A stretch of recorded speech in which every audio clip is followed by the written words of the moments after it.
So we're talking about sustainability, reusing fabrics and materials. Tell me about this, what we're looking at right now and how that kind of plays into its creation. This is a chasuble.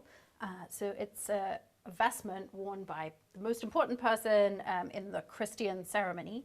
And so the priest would have worn this when delivering mass. What makes this object special is that at first it might seem like quite a humble example. It's got some damage on it. It's not made of the finest materials. A lot of museums have things like this, and they're often made of far more luxurious silks and velvets and gold.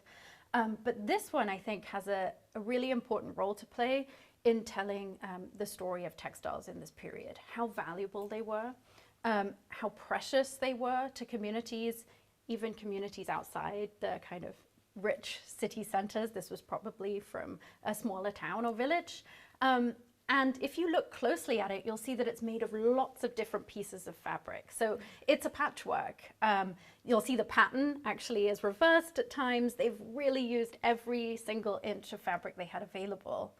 And that's just the outside alone. That's because textiles were so valuable in this period.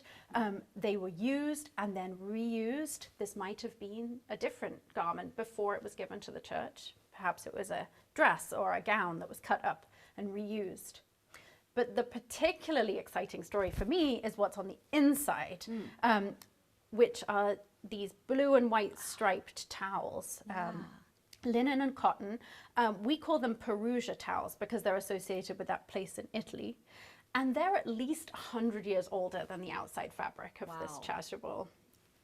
They were incredibly precious and valuable textiles in the time, used almost the way that we would use dish towels at home. They look like towels that you would have in your kitchen. And they look like kitchen towels. And I think we do see, I think this is why kitchen towels are blue and white nowadays. Okay. I think that this is part of that history. These ones, however, would have been handmade, hand-woven, and dyed with woad or indigo. So a very precious textile from the period. They were often used in the church as altar cloths or to wash hands with. But when they got very stained and old, like these examples look pretty stained and old, they were probably reused and used to line this garment. And so I think this piece tells us a fascinating story of the lives and afterlives of textiles. They were used and used again. They were saved. And they used every single piece. So if you come to the exhibition, I invite you to look closely at every object in the exhibition because you'll actually see that many of them are patched and pieced. I think it has a lot to teach us about how to care for things, how to reuse, how to think sustainably, and how to value objects. Yeah, I mean, I was thinking about that. When you're talking about how they used every single bit of fabric, it feels like so much today you see clothing being made and you have all the excess fabric that's cut off and discarded, but they couldn't really do that during the Renaissance. No, they didn't. They considered those pieces just as valuable, really, as other raw materials. So there was a market. You could go and buy scraps and reuse them, and people did. People cut down their garments and made smaller things for their children. They donated things to the church. And people, once something had worn out and was no longer acceptable for clothing, perhaps it could be used as a rag or as a cleaning cloth or as something, to use to look after your baby with, all kinds of things. It's an amazing story, but it's also why it's so hard to study textiles from this period, because so many of them don't survive. They really were used until they were completely worn out. In fact, many of them, the linens, were turned into paper at the very end of their life cycle. And so they didn't waste anything if it could be reused. But something like this is a really precious survival. I don't know of anything like this anywhere in the world. This is a unique object, in my opinion, here at the Helen Louise Allen Textile Collection. And we were so keen to display it so that you could see this inside story of the garment. And that meant that we had to get it conserved for this exhibition in order that we could display it in this way. And conservation is also a really important part of the story of this exhibition. Both the work for caring for textiles and also the knowledge that conservators have, because they've spent so long studying every tiny stitch and detail of construction, is a hugely important part of textile research.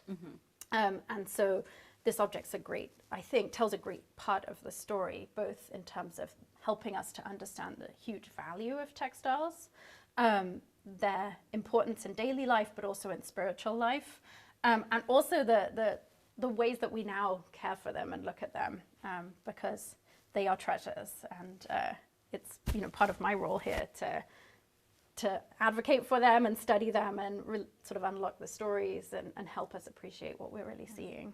What does that conservation effort look like to make sure you can display these artifacts without damaging them? It's a great question, and it's a really collaborative effort to decide what can be displayed and how. So the team here at the Center for Design and Material Culture, we have a range of experts, so they all bring their different expertise to the table, and we talk about the design of a mount. We talk about the way that an object needs to be lit and supported, so where's the pressure on the garment.